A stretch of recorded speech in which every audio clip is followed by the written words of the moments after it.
Oke, baik teman-teman. Selamat siang. Ini kita lanjut di presentasi minggu kelima untuk mata kuliah jaringan komputer lanjut di materi layanan jaringan lanjut dan keamanan fundamental.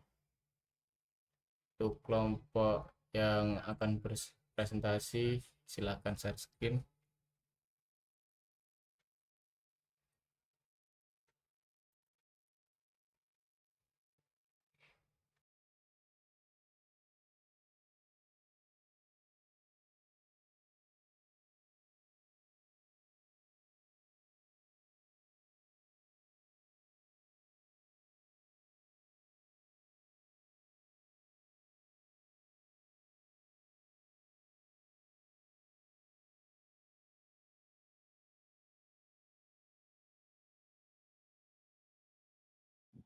Baik, sebelumnya terima kasih untuk teman-teman yang udah hadir di sini. Di sini kami dari kelompok 1, 2, 3 yang akan mempresentasikan materi selanjutnya. Nah, sebelum itu nanti untuk teman-teman yang mau bertanya silahkan untuk bertanya, 3 pertanyaan dari masing-masing materi yang akan dibawakan. Nah, di sini kami membahas mengenai layanan jaringan lanjut dan keamanan fundamental. Bisa di-next.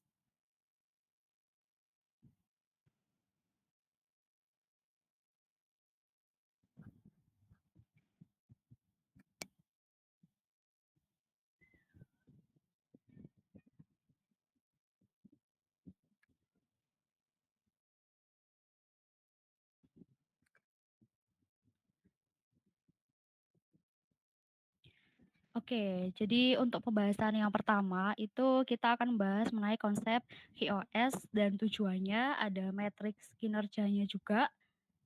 Belum, di sebelumnya dulu.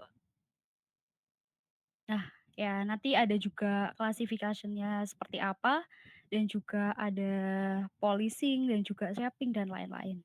Oke, lanjut.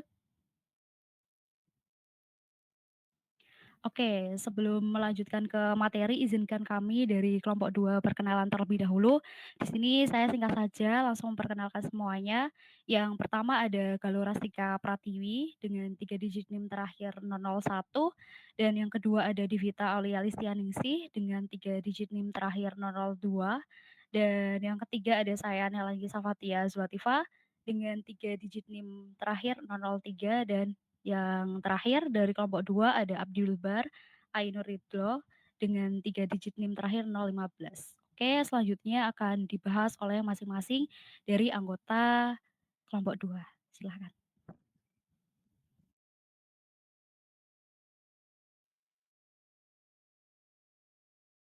Apa sih Quality of Service itu? Quality of Service atau QoS merupakan mekanisme pengelolaan jaringan untuk menjamin kualitas layanan sesuai kebutuhan aplikasi. Fokusnya pada bandwidth, delay, jitter, dan paket loss agar komunikasi berjalan optimal. Tanpa QoS, semua traffic diperlakukan sama, akibatnya aplikasi yang membutuhkan kinerja real-time seperti video conference, VoIP, atau game online dapat terganggu. QoS memastikan layanan penting tidak terhambat oleh traffic lain yang kurang mendesak. Oke, next.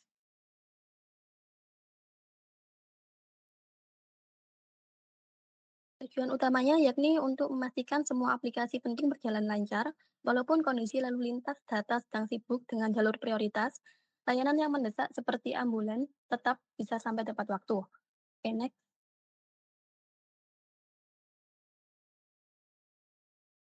Berikut 4 parameter utama yang menentukan kualitas layanan pada jaringan. Pertama adalah bandwidth, yang menggambarkan kapasitas maksimum jaringan dalam mentransfer data. Semakin besar bandwidth, semakin banyak data yang bisa lewat dalam satu waktu. Kedua ada delay, yaitu waktu jeda yang dibutuhkan data dari sumber hingga sampai ke tujuan. Idealnya delay harus sekecil mungkin agar komunikasi berjalan lancar. Nah, yang ketiga adalah jitter, yaitu ketidakstabilan waktu pengiriman data. Misalnya saat streaming atau video call, jika jitter tinggi maka suara bisa putus-putus. Nah, yang terakhir adalah packet loss, yaitu kehilangan paket data saat proses transfer. Jika terlalu banyak data hilang, kualitas koneksi jelas akan terganggu. Nah, jadi keempat parameter ini adalah indikator utama yang harus selalu dipantau untuk memastikan layanan jaringan tetap optimal.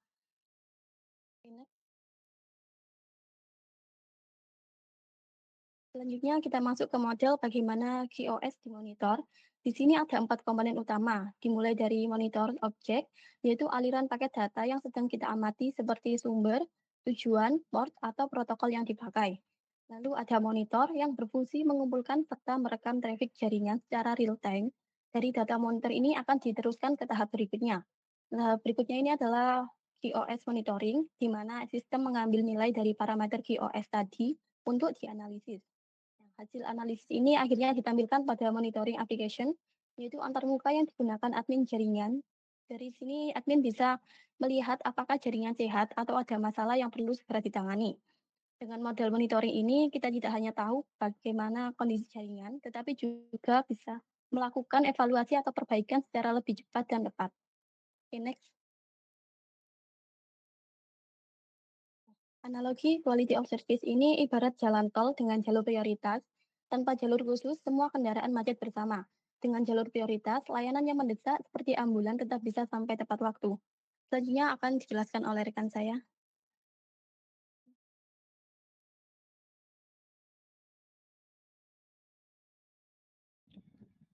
Oke, ya selanjutnya ini ada metrik kinerja dari quality of service. Yang pertama, metrik kinerja itu apa sih? Jadi untuk metrik kinerja itu adalah sebuah ukuran ya untuk menilai kualitas dari layanan suatu jaringan.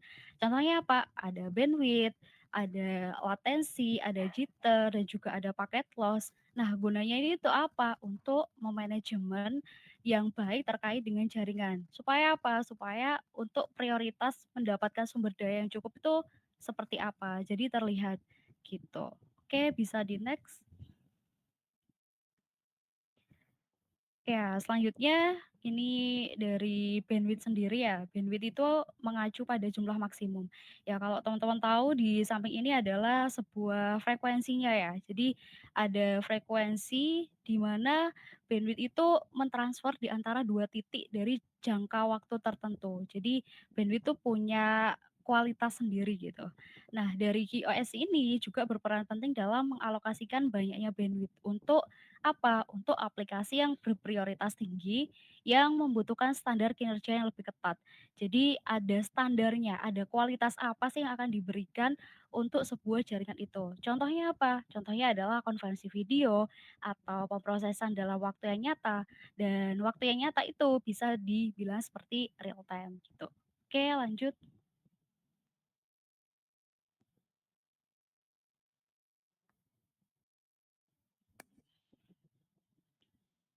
Nah, ini masuk di Tongput ya. Nah, itu adalah sebuah jumlah kedatangan paket yang sukses yang diamati pada destination selama interval waktu tertentu. Jadi ada waktu untuk kita bisa memberikan piranti jaringan, tipe jaringan seperti apa sih yang akan ditransfer gitu. Nah, kalau yang di bagian samping gambar ini menunjukkan bahwa ada tingkatannya, indeksnya dari 0, 1, 2, 3, 4, dari kategorinya apa, dari bad hingga excellent itu punya frekuensi sendiri dari masing-masingnya gitu. Jadi teman-teman bisa melihat bahwa dari indeks 0 tuh 0 sampai 338 dan seterusnya gitu. Yang mungkin bisa dipahami dan juga ada sebuah rumus gimana sih caranya kita mendapatkan indeks itu sendiri dan nanti hasilnya seperti apa dan masuk di kategori apa gitu. Nah, faktor yang mempengaruhi apa? Yaitu yang pertama nanti ada tipe data yang ditransfer itu seperti apa, banyaknya pengguna dalam jaringan itu seperti apa, topologi dalam jaringannya itu nanti seperti apa, spesifikasi komputernya juga seperti apa, itu juga berpengaruh. Ada klien atau usernya seperti apa, itu akan mempengaruhi dari metrik kinerja ini sendiri. Oke, dilanjut. Oke, ini masuk di latensi ya. Di latensi ini maksudnya apa? Latensi itu adalah dalam singkatnya itu adalah total waktu tunda atau delay. Kalau bahasa kerennya itu delay, waktu tunda suatu paket yang diakibatkan oleh proses transmisi. Jadi perpindahan antara titik ke satu ke titik yang lainnya. Sehingga nanti akan mempengaruhi sebuah proses ya. Proses apa sih yang ada di dalam delay ini? Ada yang namanya delay processing, ada yang namanya delay packet packetization dan juga specialization dan lain-lain.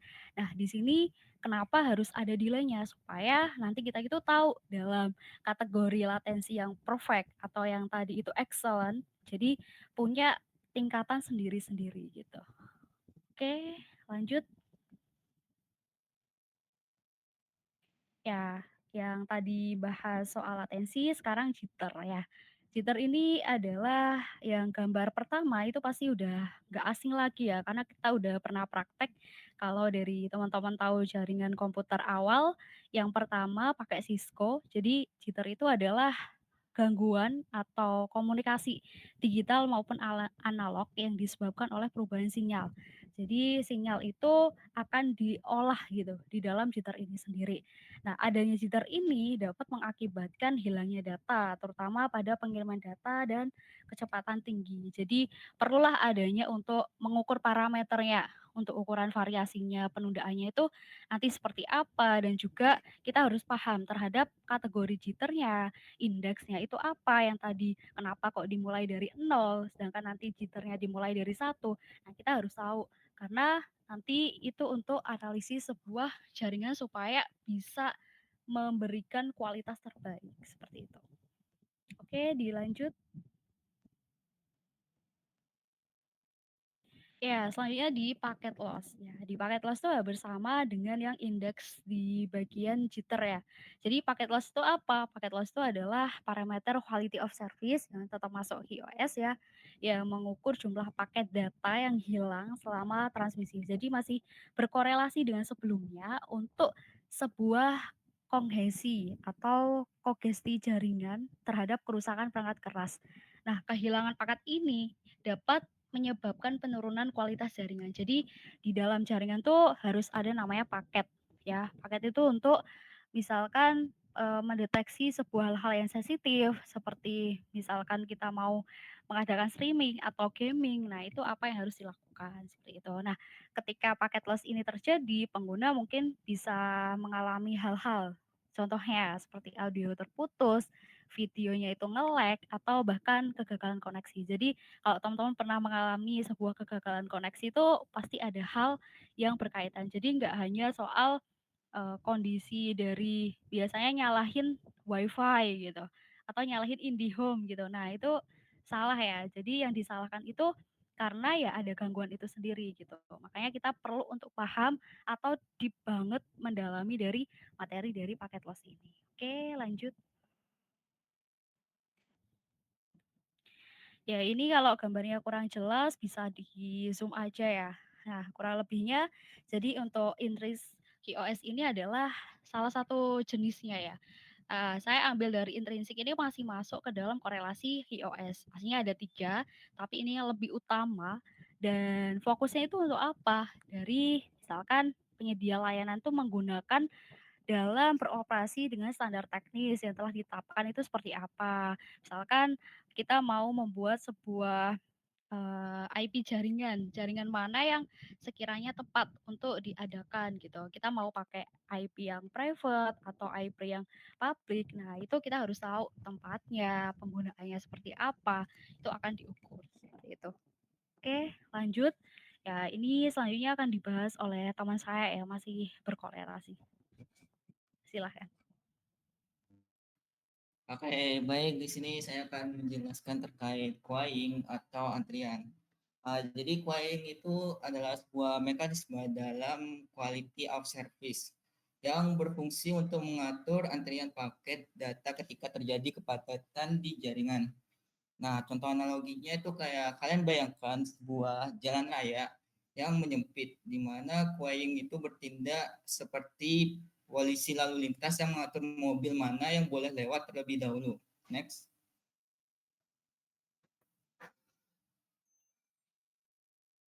Oke, sini kita bahas contoh yang pertama dari queuing, yaitu ada LLQ atau low latency queuing.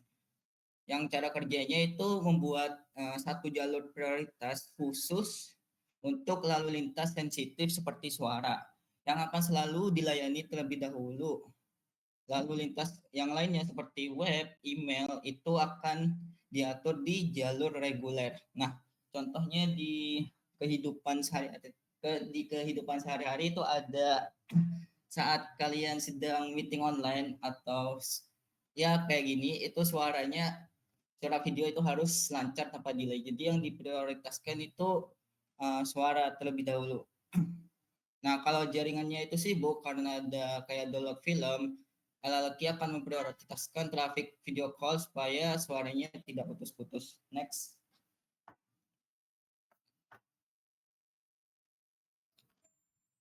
Oke, kita bahas yang kedua itu ada priority queuing, di mana cara kerjanya yaitu membuat beberapa antrian. Biasanya ada 4 tingkatan yang terdiri dari high priority, medium priority, normal priority, dan low priority. Dan akan selalu melayani antrian dengan prioritas tertinggi terlebih dahulu sampai kosong. Baru kemudian pindah ke antrian di bawahnya.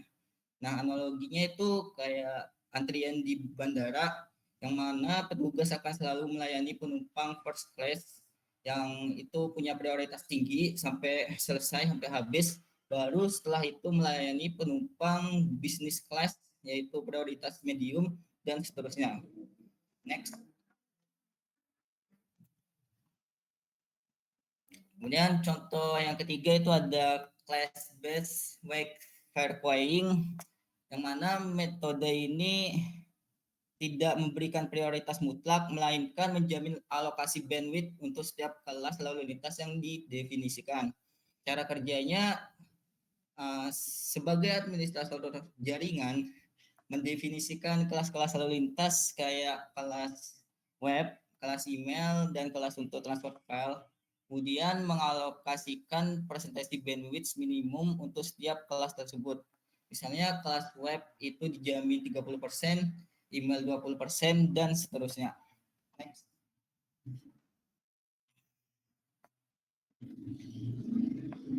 Oke, kita bahas terkait policing dan shaping.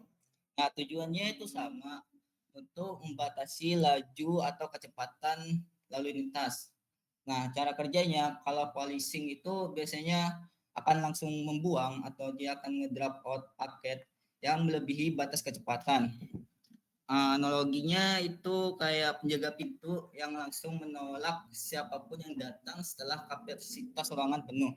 Kemudian ada shaping, itu cara kerjanya kayak menahan buffer atau paket yang berlebihan dan mengirimkannya ketika jaringan itu sudah tidak padat. Nah, contoh analoginya itu kayak area tunggu yang ada di depan pintu, di mana orang yang datang terlebih dahulu diminta menunggu sebentar sebelum diizinkan masuk. Next. Selanjutnya akan dijelaskan oleh rekan saya. Oke, selanjutnya yaitu classification dan marking. Apa sih classification itu? Classification atau klasifikasi adalah proses membedakan trafik jaringan berdasarkan jenisnya. Contoh, ada voice atau VoIP butuh delay yang sangat kecil, lalu ada video perlu bandwidth yang stabil, ada data bisa ditunda sedikit. Lalu ada marking atau pemberian tanda. Setelah melakukan klasifikasi, trafik diberi label khusus pada header paket. Tujuannya agar perangkat jaringan lain tahu bagaimana memperlakukan paket tersebut sesuai prioritasnya. Next.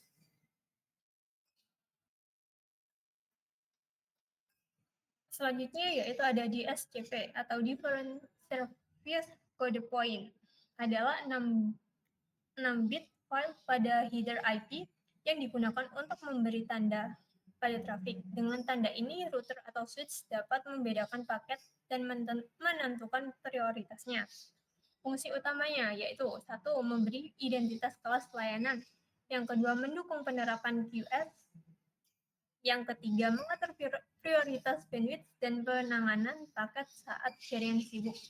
Contoh dari DSCP value ada IF46 voice, ada video, lalu ada data. Lanjut, next.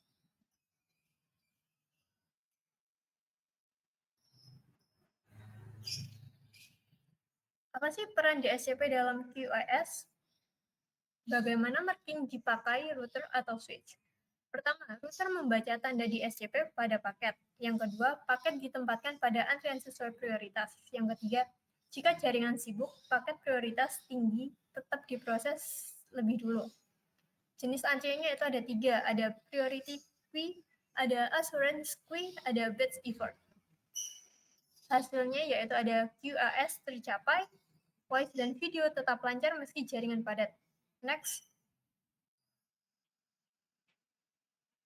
Nah, di sini itu ada alur dari klasifikasi sampai QoS queue. Bisa dilihat. Oke, next.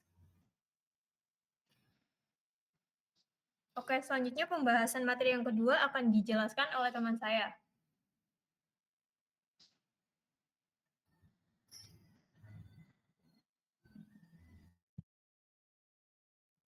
Oke, selanjutnya kami dari kelompok 3 yang beranggotakan Tita Ikhlas Safitri,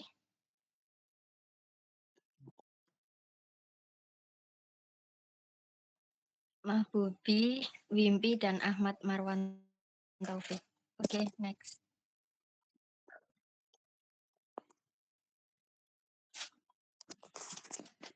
Perbedaan evolusi standar WiFi.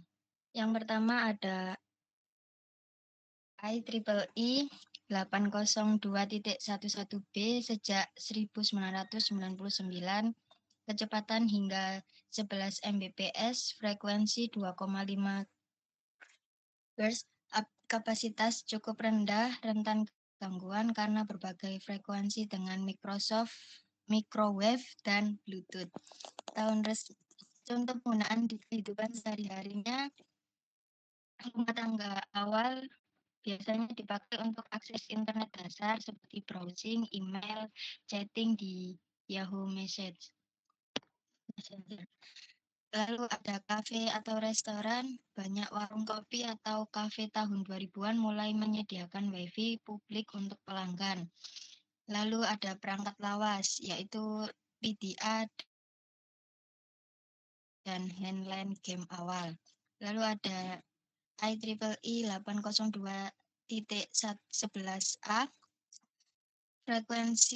kecepatan hingga 54 Mbps, frekuensinya 5 GHz, kapasitasnya lebih cepat tapi jangkauan lebih pendek. Tahun rilisnya 1999. Contoh penggunaan di kehidupan sehari-hari di perusahaan kantor, digunakan jaringan internal kantor untuk berbagi file lebih cepat daripada 802.11b. Streaming audio atau video dalam jaringan lokal, misalnya siaran presentasi atau video training. Bandara atau kampus besar mulai dipakai untuk hotspot WiFi dengan penggunaan lebih banyak. Lalu ada IEEE 802.11g, kecepatan hingga 54 Mbps, frekuensi 2,4 GHz, kapasitas lebih baik dari 802.11b dengan kompatibilitas mundur. Tahun resminya 2003.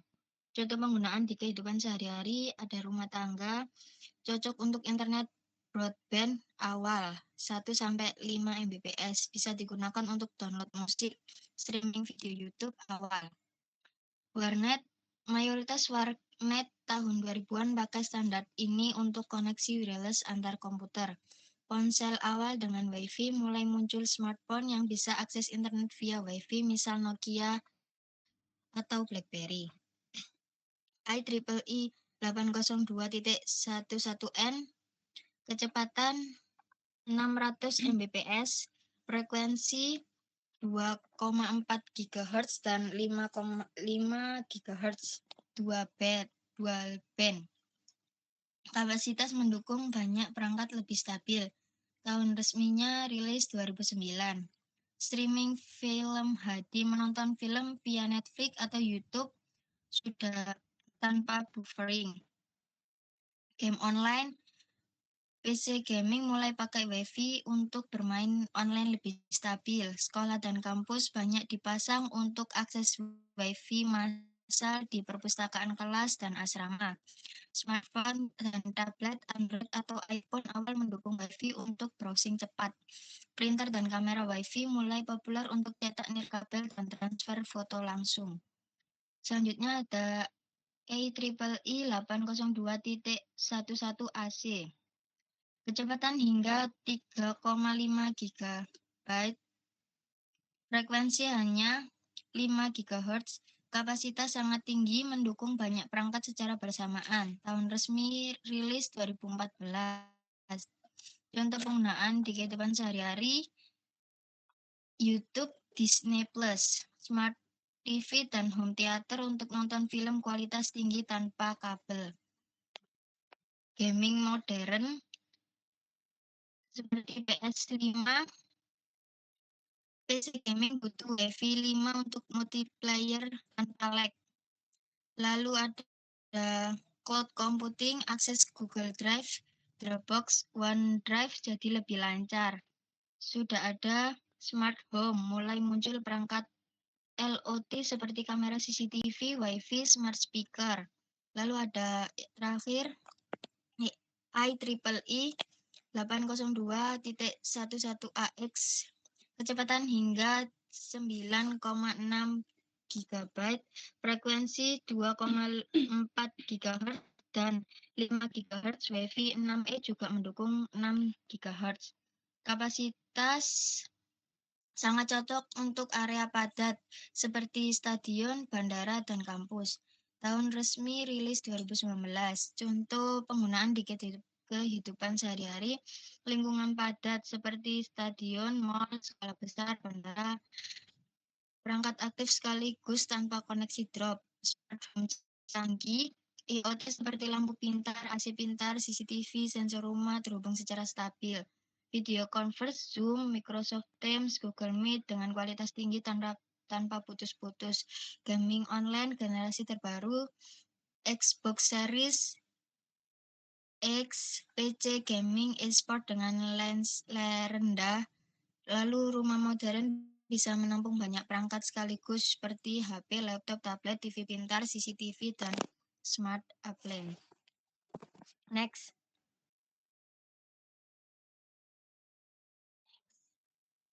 Oke, selanjutnya akan dijelaskan oleh teman saya. Baik, terima kasih. Sebelumnya, apa itu arsitektur WLAN Autonomous AP?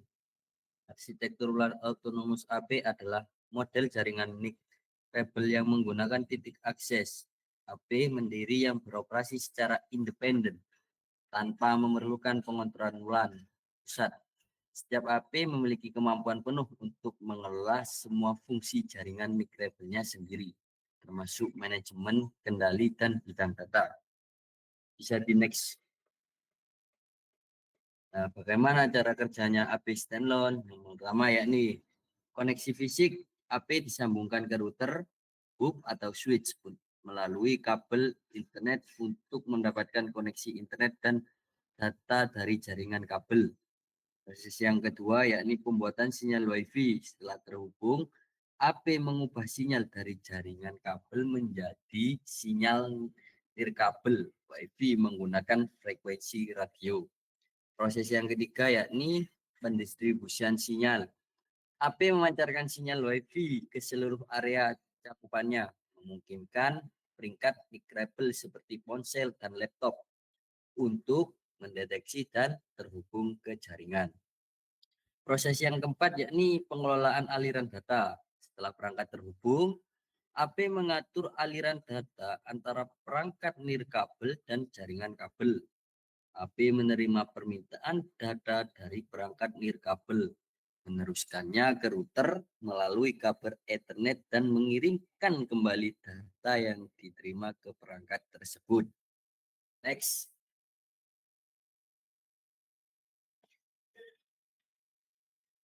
Nah, kelebihan dari arsitektur autonomous AP yakni sederhana dan hemat biaya. Yang pertama, ideal untuk jaringan skala kecil seperti kantor cabang atau kantor rumah karena tidak memerlukan investasi pada WLC yang mahal. Kelebihan yang kedua yakni independen. Setiap AP beroperasi secara mandiri, sehingga kegagalan satu AP tidak akan memengaruhi seluruh jaringan. Kelebihan yang ketiga yakni kinerja optimal untuk aplikasi waktu nyata. Latensi rendah sangat menguntungkan untuk aplikasi seperti FOIP dan online gaming, karena lalu lintas data dapat dipertukarkan langsung di AP yang sama tanpa harus melewati pengontrol pusat. Kelebihan yang keempat yakni desain jaringan fleksibel. Setiap AP dapat memiliki konfigurasi yang unik, memberikan fleksibilitas dalam desain jaringan. Next.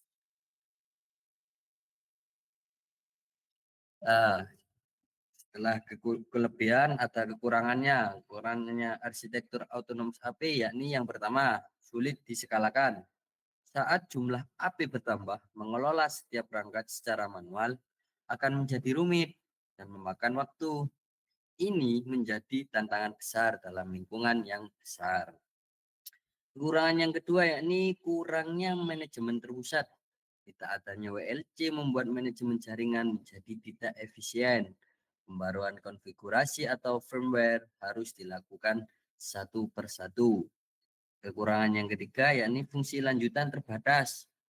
Fitur-fitur nirkabel canggih seperti manajemen frekuensi otomatis, penyesuaian daya transmisi, atau roaming yang cepat antar AP tidak tersedia atau memerlukan konfigurasi manual yang rumit. Kekurangan yang keempat yakni kesenjangan cakupan.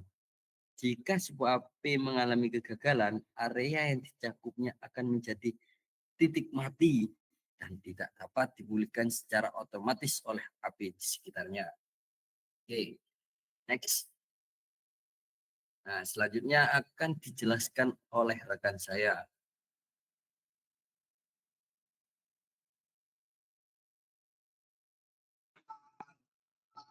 Pengertian dan fungsi arsitektur WLAN controller basis.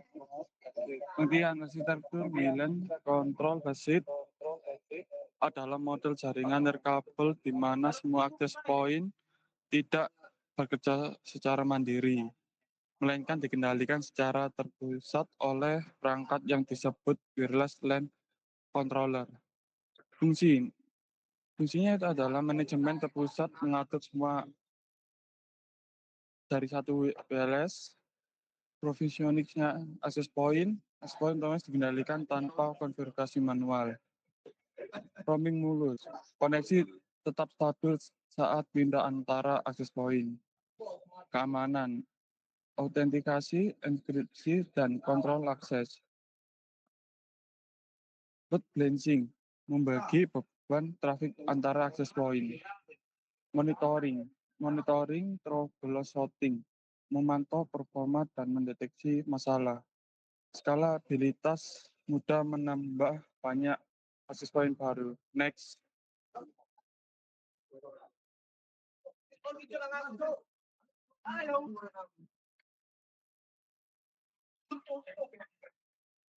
Konsep dasar arsitektur WLAN controller basis. Konsep dasar access point link width adalah access point yang tidak memiliki semua fungsi manajemen secara mandiri. Semua pengaturan SSI, keamanan, iOS, roaming, VLAN, dan lain-lain dikelola secara terpusat oleh perangkat wireless LAN controller. Access point lightweight hanya berfungsi sebagai radio interface yang meneruskan data ke WLAN. Komunikasi access point dan WLC biasanya menggunakan cap web, control and provisioning of wireless access point atau LWAPP. Next.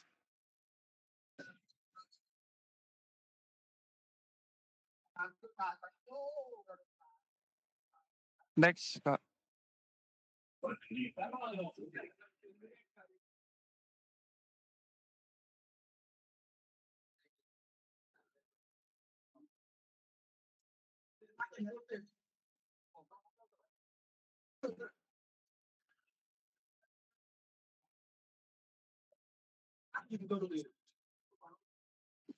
Keunggulan arsitektur kontrol basis.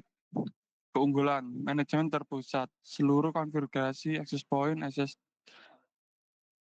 keamanan, bandwidth cukup dilakukan dari WLC. Keamanan lebih terjamin. WLC bisa mengatur autentikasi terpusat, misalnya dengan radius atau LDAP, mobilitas atau roaming. Pengguna dapat berpindah antara access point tanpa terputus koneksi karena WLC mengatur seamless roaming. Efisien operasional, update firmware, monitoring traffic, hingga troubleshooting dilakukan dari satu titik WLC. Skalabilitas, mudah menambahkan akses point baru tanpa konfigurasi manual yang rumit. Next.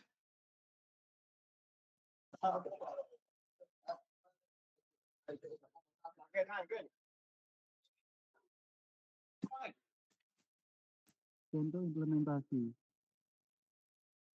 Kampus, sebuah kampus dengan 5 gedung, tiap gedung 200 hingga 300 perangkat aktif.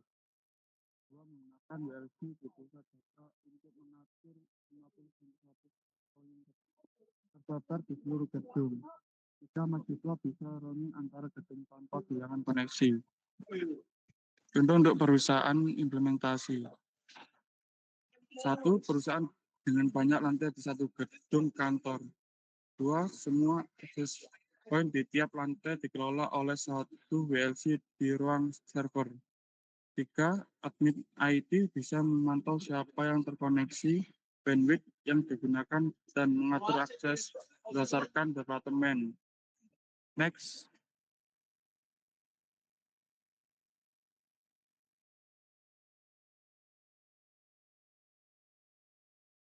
Next.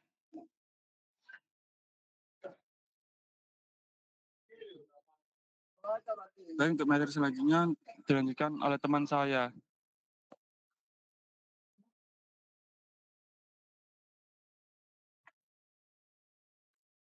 Pengertian standar 802.1x dan server radius. Untuk pengertian dari 802.1x adalah standar port-based network access control. Fungsi utamanya digunakan untuk supplicant dari perangkat klien, yaitu laptop dan smartphone. Juga untuk autentikator, access point atau switch yang menjadi gerbang. Kemudian ada authentication server, biasanya radius server tempat verifikasi user. Kemudian ada pengertian dari server radius, remote authentication dial-in user service, sebuah protokol keamanan komputer yang digunakan untuk melakukan autentikasi, otorisasi, dan pendaftaran akun pengguna secara terpusat untuk mengakses jaringan. Fungsi utamanya adalah autentikasi, memverifikasi identitas user, username, password, sertifikat, authorization, menentukan hak akses, boleh masuk VLAN mana, akses apa saja, akunting, mencatat aktivitas user, waktu login, data yang dipakai, dan sebagainya. Kemudian ada konsep dasar SSID VLAN mapping. Di sini ada konsep dasarnya SSID Service Set Identifier sama dengan nama yang terlihat. Misal ada staff WiFi, student WiFi, dan guest WiFi. Untuk VLAN-nya, jaringan virtual memisahkan traffic agar tidak bercampur. SSID VLAN mapping menghubungkan setiap SSID dengan VLAN tertentu sehingga user otomatis masuk ke jalur jaringan yang sesuai perannya. Contoh implementasinya ada di rumah sakit, misal kondisinya ada dokter, perawat, staf administrasi, dan pengunjung. Contoh implementasinya SSID hospital dokter, yaitu ada di VLAN 10 akses rekam medis digital, kemudian ada SSID hospital staff, ada di VLAN 20 akses ke sistem administrasi, kemudian ada SSID hospital guest, Pilihan 30, hanya akses internet. Semua login dokter dan staf dilakukan dengan 802.1x ditambah server radius agar terhubung langsung ke sistem manajemen rumah sakit. Manfaat privasi data pasien tetap aman, pengunjung tidak bisa mengakses sistem internal. Ini adalah contoh-contoh pilihan yang dibagikan agar keamanan bisa terjaga. Jika pengunjung datang ke rumah sakit, maka tidak akan bisa mengakses yang WiFi hospital dokter dan hospital staff karena dikasih privasi tersendiri. Next. Kemudian akan dilanjut oleh teman saya.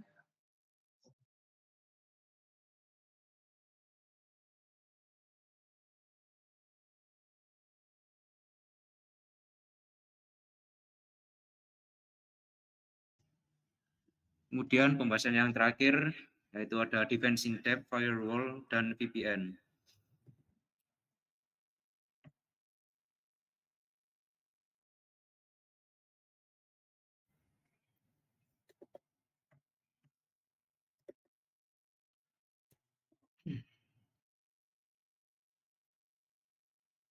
Pertama, apa itu defense in depth?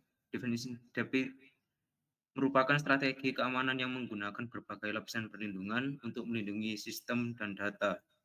Tujuannya untuk mengurangi risiko dengan mengasumsikan bahwa satu atau lebih lapisan keamanan mungkin akan gagal atau dapat ditembus. Dengan memiliki banyak lapisan, jika satu lapisan dilanggar, lapisan berikutnya segera aktif dan mencegah ancaman mencapai tujuan akhirnya. Kemudian, mengapa defense in depth ini dibutuhkan? Yang pertama, tidak ada sistem yang 100% aman. Setiap teknologi dan kebijakan keamanan memiliki kelemahan dan kerentanan yang suatu saat bisa dieksploitasi. Yang kedua, ada ancaman yang semakin kompleks. Serangan cyber modern seperti Advanced Persistent Threat atau APT menggunakan berbagai metode dan bertahan lama di dalam jaringan. Satu firewall itu tidak cukup. Kemudian ada human error, merupakan faktor terbesar. Sehebat apapun sistemnya, kesalahan manusia seperti klik link phishing menggunakan password yang lemah selalu menjadi celah. GID memitigasi dampak dari kesalahan ini. Kemudian yang terakhir yaitu memenuhi compliance. Banyak regulasi seperti ISO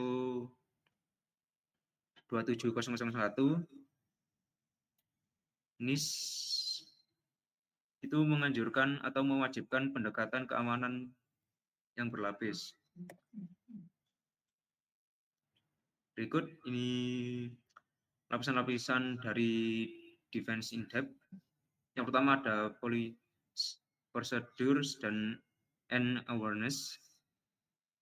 Fungsinya itu memberikan pedoman agar semua orang tahu peran dalam menjaga keamanan. Kemudian ada physical layer.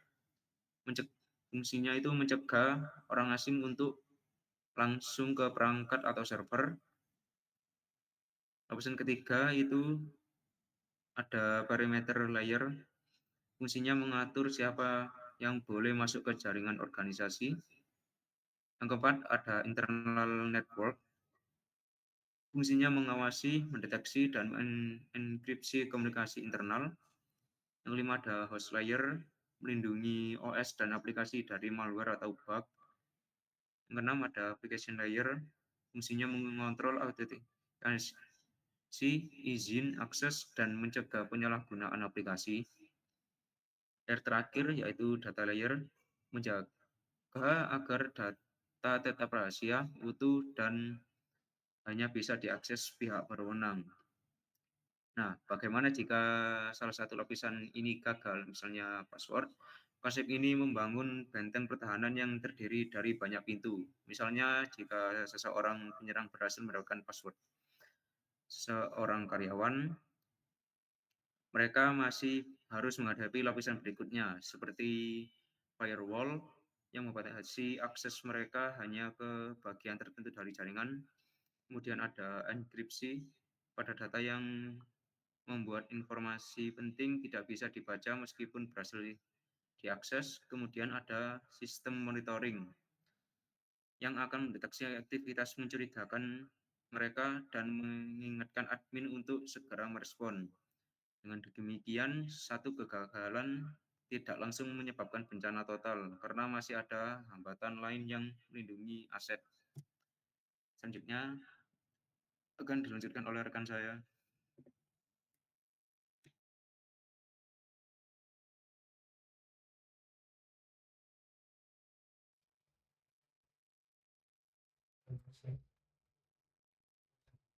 Baik, untuk selanjutnya ada pengertian dan fungsi firewall.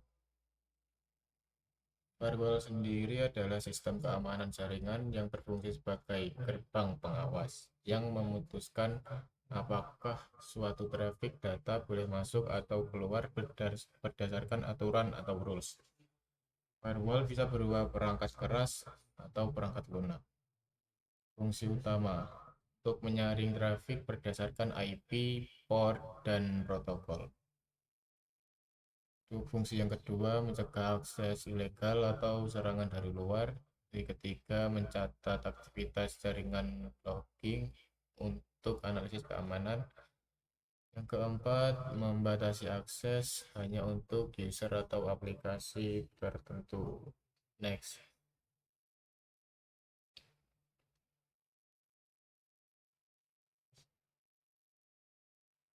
Mekanisme filtering traffic. Paket filtering firewall mengecek alamat IP, nomor port, dan protokol. Jika sesuai aturan, harusnya akan diizinkan, dan jika tidak sesuai aturan maka akan diblokir. Stateful inspection. Firewall melihat status koneksi, apakah koneksi baru, aktif, atau mencurigakan. Lebih aman dibanding hanya paket filtering. Untuk yang ketiga, application layer filtering. Firewall mampu mengenali aplikasi tertentu, misalnya memblokir torrent, tapi tetap mengizinkan web browser, meskipun lewat port yang sama. Oke, next.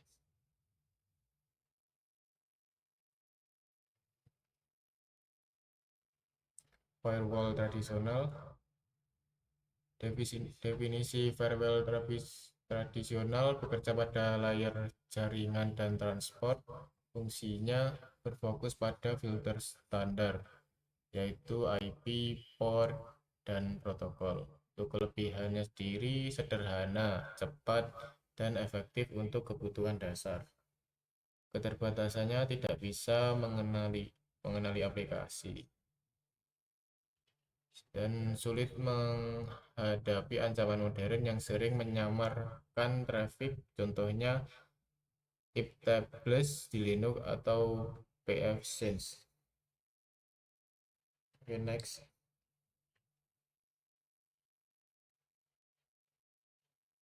Next Generation Firewall atau NGFW. Definisinya adalah firewall modern yang tidak hanya melakukan filter dasar, tapi juga mampu bekerja sampai layering aplikasi. Fungsi utamanya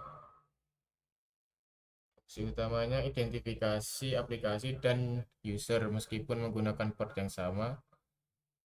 Terus ada juga interruption prevention system atau IPS untuk mencegah serangan. Selanjutnya perlindungan tambahan seperti anti malware dan SSL inspection. Untuk kelebihannya sendiri lebih canggih dan cocok menghadapi ancaman cyber masa kini. Contohnya Palo Alto, Fortinet, dan Cisco Firepower. Oke, selanjutnya akan dilanjutkan oleh teman saya. Baik, terima kasih. Lanjut ke materi VPN. Apa sih VPN itu? VPN atau Virtual Private Network adalah teknologi yang membuat jalur komunikasi terenkripsi di atas jaringan publik atau internet, sehingga data dikirim lebih aman, terlindung dari penyadapan, dan memungkinkan pengguna mengakses jaringan seolah-olah terhubung langsung ke jaringan privat. Dengan adanya VPN, setiap data yang kita kirimkan tidak akan terkirim dalam bentuk aslinya, melainkan diubah terlebih dahulu menjadi kode terenkripsi. Proses ini membuat data jauh lebih sulit untuk dibaca, bahkan jika ada pihak ketiga yang berhasil mencegatnya. Data yang dikirim akan tetap aman, karena hanya pengirim dan penerima sah yang dapat membukanya. Selain itu, VPN juga memungkinkan kita untuk mengakses jaringan seolah-olah kita sedang terhubung langsung ke jaringan privat. Contohnya, seorang karyawan perusahaan bisa mengakses server internet internal kantor meskipun sedang bekerja dari rumah atau luar kota. Lalu konsep utama VPN telah membentuk di mana semua data yang lewat dienkripsi sehingga hanya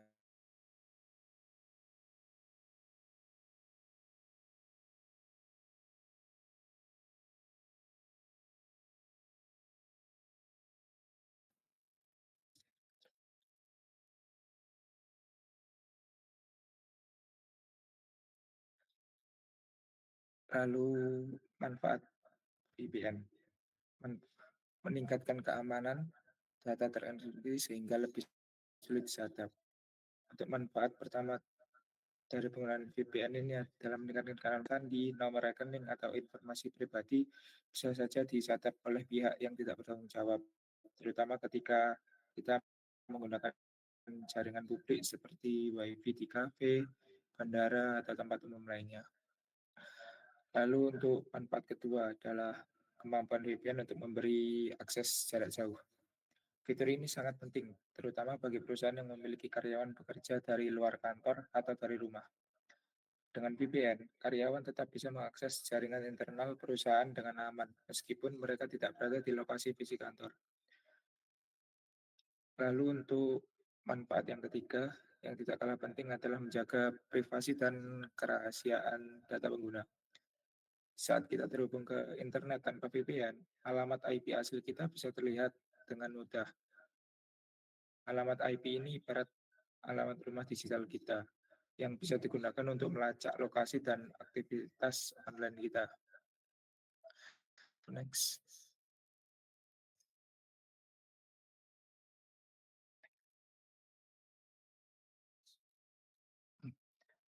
Lalu untuk yang slide ketiga, bagaimana sebenarnya alur kerja dari sebuah VPN? VPN sering disebut sebagai terowongan virtual karena teknologi ini menggunakan server. Jadi, walaupun kita menggunakan jaringan publik seperti internet, data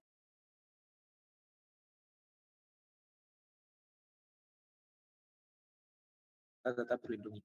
Untuk proses yang pertama, yaitu enkripsi, langkah data tersebut tidak langsung dikirim begitu saja. VPN terlebih dahulu akan mengubah data asli menjadi kode yang terenkripsi. Enkripsi ini sangat penting karena membuat data tidak bisa dibaca dalam bentuk aslinya.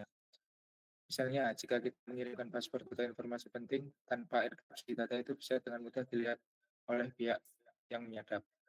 Lalu untuk proses yang kedua, setelah terenkripsi, data kemudian dikirim melalui internet dengan menggunakan jalur khusus yang disebut VPN tunnel. Tunnel ini bisa dianalogikan seperti sebuah terowongan rahasia. Hanya data kita yang bisa melewati jalur tersebut, sehingga pihak luar tidak bisa melihat atau mengganggu perjalanan data. Dan untuk proses yang ketiga, setelah data sampai ke tujuan, baik itu server VPN atau penerima yang dituju, data yang sebelumnya terenkripsi akan dibuka kembali atau dideskripsikan. Proses deskripsi ini mengembalikan data ke bentuk aslinya sehingga dapat dibaca dengan benar oleh penerima. Next. Di dalam VPN ada fitur yang namanya IP section VPN dengan model site to site. Jenis VPN ini merupakan solusi jaringan yang aman untuk menghubungkan dua atau lebih jaringan lokal atau LAN yang berada di lokasi berbeda. Dengan memanfaatkan jaringan publik seperti internet, proses pengamanannya dilakukan menggunakan protokol yang disebut IP section atau Internet Protocol Security. Karakteristik dari IP Security Set to Set VPN ini antara lain, pertama, ia bekerja di level network atau layer 3 dari model OSI. Artinya komunikasi antar jaringan terjadi langsung di lapisan IP. Untuk karakteristik yang kedua, seluruh perangkat dalam jaringan di kedua lokasi bisa saling berkomunikasi secara langsung tanpa harus melakukan koneksi VPN satu persatu di setiap perangkat. Jadi lebih efisien dibandingkan model VPN individu. Ketiga, dalam implementasinya IP Secure Set to Set biasanya membutuhkan perangkat tambahan seperti firewall atau router untuk membangun jalur komunikasi terenkripsi antara kedua jaringan tersebut. Next. Lalu jenis jaringan SSL atau TLS VPN atau yang lebih dikenal dengan remote access merupakan salah satu teknologi jaringan pribadi virtual yang dirancang untuk memberikan akses aman kepada pengguna jarak jauh ke dalam sistem atau aplikasi internal perusahaan. Teknologi ini menggunakan protokol Secure Socket Layer atau SSL, lalu Transport Layer Security atau TLS sebagai mekanisme pengamanan utama, sehingga semua komunikasi yang melewati jaringan publik seperti internet akan dienkripsi. Dengan adanya enkripsi ini, data yang dikirimkan tidak dapat dicatat, dimodifikasi, atau dicuri oleh pihak yang tidak berwenang. Dan untuk karakteristik SSL TLS VPN ini berjalan di level application atau layer 7, sehingga fokus utamanya adalah pada aplikasi, bukan keseluruhan jaringan. Karakteristik yang kedua, akses terbatas ke aplikasi tertentu, misalnya email, intranet, atau database internal. Yang ketiga, mudah digunakan karena dapat dijalankan langsung melalui browser biasa atau aplikasi klien ringan. Next. Lalu, bagaimana sih VPN dalam penerapan di dunia nyata? Untuk contoh yang pertama,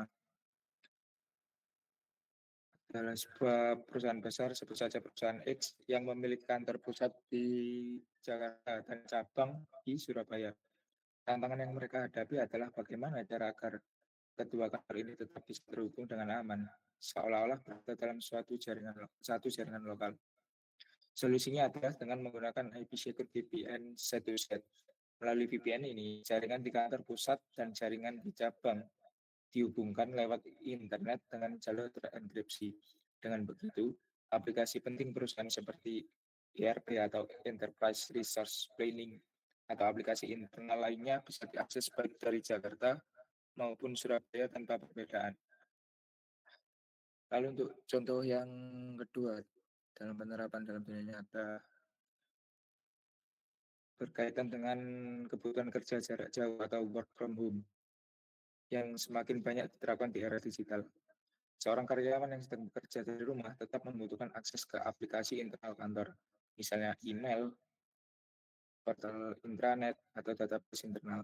Dalam kasus ini, perusahaan bisa memanfaatkan jenis VPN SSL atau TLS VPN, atau yang lebih dikenal dengan remote access. Dengan teknologi ini, karyawan hanya perlu menggunakan laptop atau bahkan smartphone mereka, lalu login melalui aplikasi VPN klien atau sekedar menggunakan web browser. Begitu terkoneksi, karyawan tersebut bisa masuk ke dalam sistem perusahaan dengan jalur komunikasi yang terenkripsi dengan aman. Sekian presentasi. Saya kembalikan ke PJ.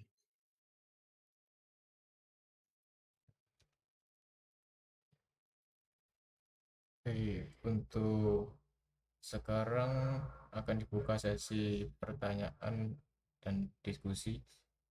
Silakan bagi yang ingin bertanya pertanyaan.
Baik, terima kasih. Sebelumnya, saya Nadia dengan NIM 22050974111.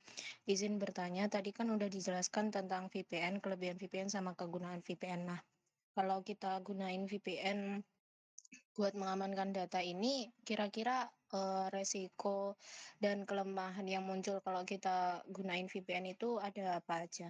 Seperti itu, terima kasih.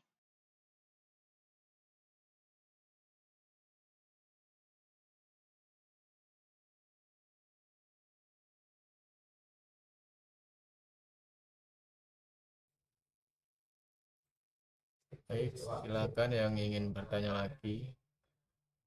Kita tampung dulu.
Baik, sembari menunggu pertanyaan yang lain, izinkan saya menjawab. Resiko apa sih dari penggunaan VPN itu sih? Yang pertama, kepercayaan pada penyedia VPN saat kita menggunakan layanan VPN publik atau komersial semua data internet yang kita kirimkan melewati server milik penyedia VPN tersebut. Artinya kita harus percaya bahwa penyedia VPN tidak akan menyalahgunakan data kita. Jika penyedia VPN tidak memiliki kebijakan privasi yang jelas, mereka bisa saja menyimpan log aktivitas, mencatat data pribadi, atau bahkan menjual informasi tersebut kepada pihak ketiga. Lalu resiko yang kedua, koneksi internet bisa saja lebih lambat karena data harus dienkripsi terlebih dahulu sebelum dikirim, lalu diteruskan ke server VPN. Proses ini bisa menyebabkan kecepatan internet menurun. Lalu untuk resiko yang ketiga, jika menggunakan VPN gratis, banyak layanan VPN gratis yang ternyata tidak benar-benar aman. Beberapa di antaranya membiayai operasional dengan cara menjual data penggunanya, menampilkan iklan berlebihan, bahkan ada yang menyisipkan malware. Nah, untuk resiko yang keempat, potensi disalahgunakan untuk aktivitas ilegal. VPN sering digunakan untuk menyembunyikan identitas di internet. Hal ini bisa dimanfaatkan oleh pihak yang tidak bertanggung jawab untuk melakukan kejahatan cyber seperti penipuan online, serangan hacking, atau penyebaran malware. Lalu untuk potensi yang kelima, VPN memang membuat data terenkripsi saat transit, tetapi jika perangkat kita sendiri terinfeksi virus atau spyware, data tetap bisa dicuri sebelum dienkripsi. Nah, itu untuk menjawab pertanyaan dari resiko penggunaan dari VPN, Mbak.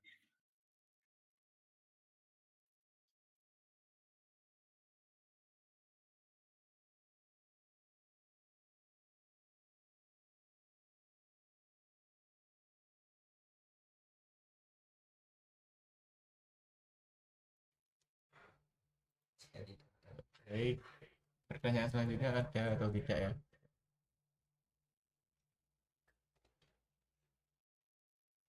Monggo yang mau bertanya.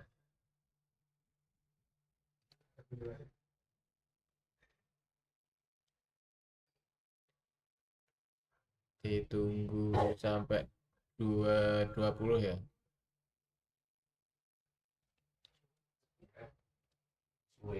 Ya, 2.17. Oke, kita tunggu sampai 2.17. Kalau tidak ada, kita cukupkan.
Baik, dikarenakan sudah tidak ada yang bertanya, untuk pertemuan di minggu kelima jaringan komputer lanjut, kita sudahkan.